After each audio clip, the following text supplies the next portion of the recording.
पिशावरी चप्पल कबाब या चपली कबाब।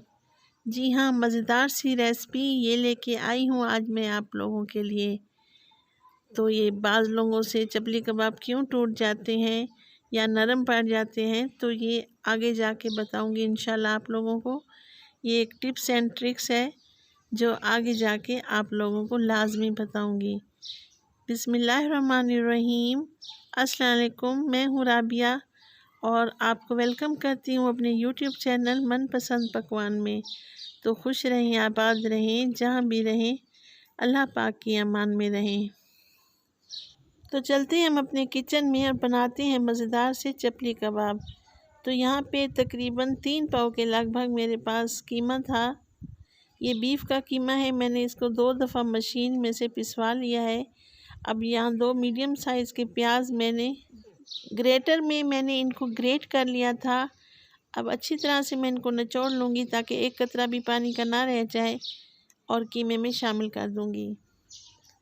और ये सुर्ख रंग की मिर्ची हैं जो बड़ी बड़ी सुर्ख हो जाती हैं, 2 से 3 अदद ये चॉप करके डाली हैं और 2 से 3 अदद सब्ज़ डाली हैं। यहाँ पे 3 से 4 चम्मच मैंने भुना हुआ बेसन डाल दिया है और 1 चम्मच भर के लहसुन अदरक का डाला है। 1 अदद अंडा मैं शामिल कर दूँगी। अब 1 चम्मच भर के मैं सुर्ख लाल मिर्च डालूँगी। अब हम इसमें शामिल करेंगे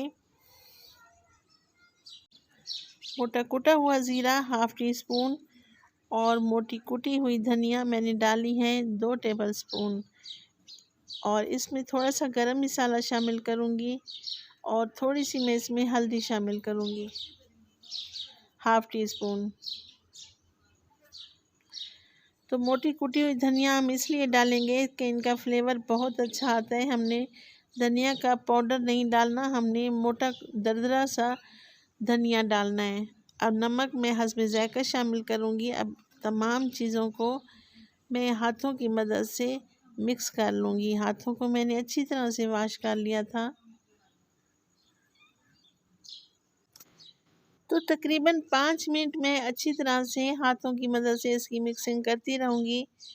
अब थोड़ा सा फूड कलर इसमें शामिल किया है ताकि जब कबाब बनाते हैं तो उनका कलर ज़रा डार्क हो जाता है, तो ये कलर मिलाने से ऐसा नहीं होगा। तो अब मैं इसको आधे घंटे के लिए रेस्ट पे रख दूँगी।